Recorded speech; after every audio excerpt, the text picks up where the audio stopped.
Bonjour à tous et à toutes. Aujourd'hui, je vous retrouve pour ce qu'on appelle les gâteaux secs, c'est-à-dire tout ce qui est friand, congolais, ainsi de suite. Donc, je vous ferai une petite vidéo pour chaque recette. Aujourd'hui, là, je vais vous commencer par les congolais, ce qu'on appelle aussi un peu, nous, le gâteau des apprentis, parce qu'en fait, il n'y a rien de très compliqué et c'est très facile à faire. Donc, je vous explique, j'ai préparé 700 grammes de noix de coco, 700 grammes de sucre. J'ai ajouté 80 grammes de farine, je vais vous montrer là tout de suite. Et j'ai préparé nos œufs, une dizaine d'œufs entiers. Moi, je les fais aux entiers, je trouve que c'est meilleur, ça fait un congolais moelleux. Donc là, je vais vous braquer la caméra sur le... Et je vais vous montrer ça. Voilà. Donc, c'est pas compliqué. On mélange tout. Donc là, j'ai mis le sucre, la noix de coco, la farine. Et on commence déjà par tout bien mélanger. Donc ça se fait à la main. Il n'y a pas besoin de... Il n'y a pas besoin de prendre de machine pour faire ça. Ça se fait tout seul. C'est juste mélanger tout pour éviter qu'il y ait trop de sucre par endroit et ainsi de suite. Comme ça, on va dire, on a un mélange bien homogène. Voilà. Et quand tout est bien mélangé, il suffit d'ajouter les œufs. Ensuite, on forme des rochers. Bon, il y en a qui les font qu'au blanc d'œuf. Perso, je trouve que c'est un peu sec. Là, c'est une recette que j'ai trouvée il y a déjà longtemps, hein, très longtemps. Je les faisais en boutique, ceux-là. Et là, c'est pour faire plaisir à mon cousin. Je vais lui envoyer quelques douceurs. Donc, je vais vous faire un peu en même temps une vidéo. Et voilà, ensuite, on ajoute les œufs. Donc là, j'ai fait un peu le bebête. Il faut garder une main pour bien libre, comme ça on peut mettre les œufs à côté. Hop.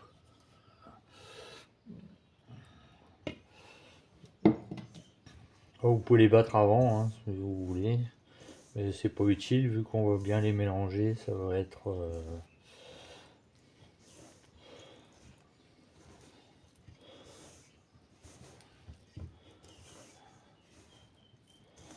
et ça, vous pouvez en ajouter au besoin. Normalement, c'est pour 1 kg 150 grammes de farine. Si les œufs sont de taille correcte, hein, parce qu'en fait ça dépend de la grosseur des œufs, c'est pour ça qu'on peut jamais vraiment dire 12-13 œufs ou 10 œufs là par exemple pour 700 grammes, ça dépend de la grosseur des œufs en fait.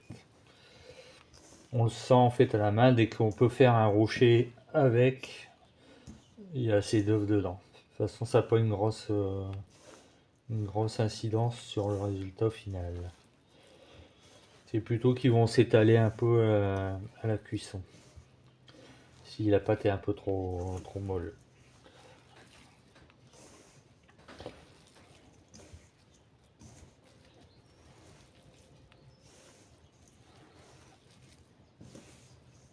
Là, je crois qu'on va pouvoir tout mettre. Il reste plus qu'un rond. Hop.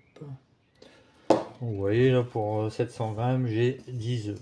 Je vous remettrai la recette de toute façon dans le descriptif.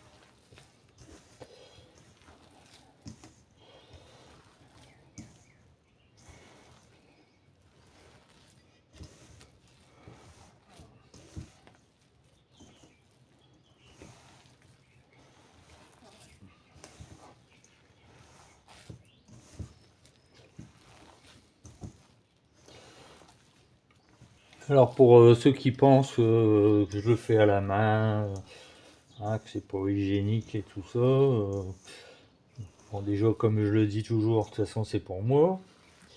Et en plus, il faut savoir que là, pour ce genre de biscuits, ça passe au four à 200 degrés. Donc je pense que même s'il y avait...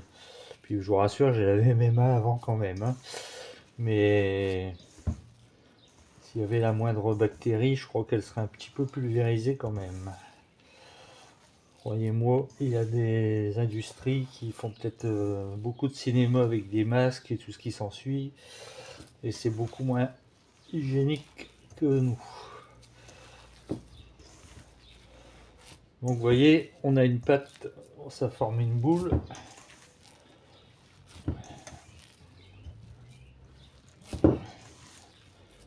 Vous voyez, jusque là, il n'y a rien de compliqué.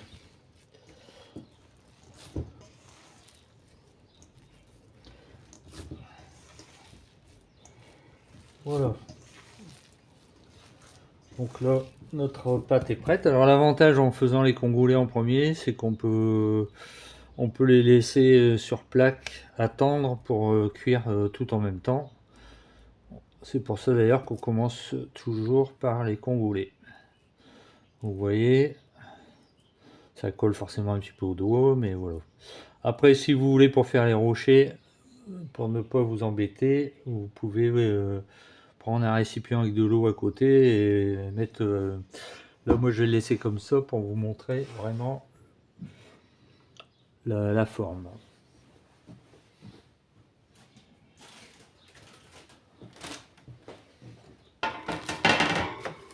Alors, idem, hein, en commercial, on les pèse. Là, nous, on va pas les peser puisque c'est pour moi. On va faire à peu près comme ça. Donc après, on les prend en main comme ça et on forme un peu comme ça, en forme de rocher. Voilà. Et quand ils sont formés, on les met sur grille ou sur plaque, hein. Alors si vous avez des plaques de four, vous pouvez mettre soit un papier sulfurisé, soit des plaques beurrées et un petit peu légèrement farinées. D'ailleurs qu'on normalement d'ailleurs on les farine, on les beurre à chaud. Voilà. C'est à peu près pareil comme.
Et voilà.